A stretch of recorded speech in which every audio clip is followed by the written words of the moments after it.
Now, Halloween is just around the corner, but for some parents it can be a very scary time if your children have allergies. Here to show us one way to help protect the children in your neighborhood as we enter the holiday is Haley Sullivan to tell us all about the Findlay Teal Pumpkin Project. We were saying last year this was a national thing that first started. Now it's really gaining steam. Tell people at home what it's all about, Haley. Yep. The Teal Pumpkin Project is a campaign to include all children in the fun tradition of trick-or-treat.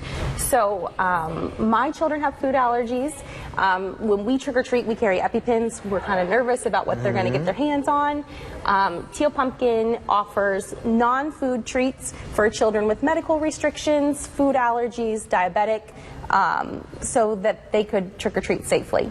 So the premise is, if you wanted to participate, you would paint a pumpkin teal, which is the color of food allergy awareness, and you'd place it on your doorstep. Your boys right there, right? Yep, that's my son Henry.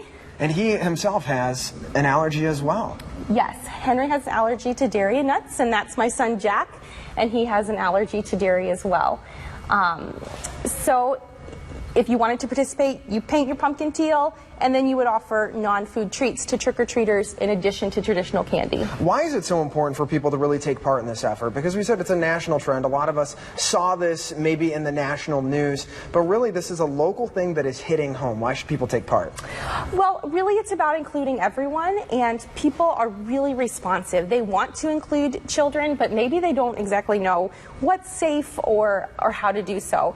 This is a really clear, direct way that they could include kids with food allergies or other medical restrictions in trick-or-treat. And I want to show the pumpkin itself, because you actually thought way ahead of the game, and this is something a lot of people are doing. This isn't a real pumpkin, guys. No, that's a plastic pumpkin. We paint it once, and then we can put it out every year, so it's very little work to participate. This is about 5 minutes prep time, I would imagine, if that. Unless you include your kids, then you're going to look at 20. Gotcha. And let's get into the alternative treats, because a lot of parents may be wondering, okay, so my kid may be allergic to nuts, dairy, gluten, like you were saying. Yep.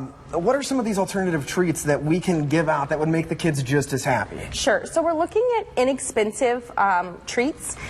Glow sticks, those are magical. Is this frozen? Yeah, a frozen magical flute. Bubbles, stickers. I have some cars in there. You got a variety of items right here. Yeah.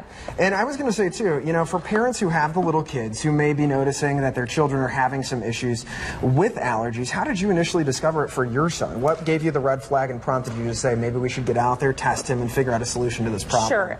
Henry, when he was under a year old, he had a rash. He broke out to some milk-based formula that we gave him, and our doctor advised to avoid it. And then when he was a year old, we had formal testing, and that's when we found out that he was formally allergic, and we started to carry an EpiPen. Gotcha. Thank you so much for being with us, Haley. We appreciate all your help. Yep. The big takeaway, make a difference for the kids this year. Paint these pumpkins teal. Let them know that you are there for them and that you have alternative treats, because we said there are so many kids who are affected by this. Right. Yep. Yeah. Thanks for having me. Thank you. We appreciate it. Now we still have much more to come this morning.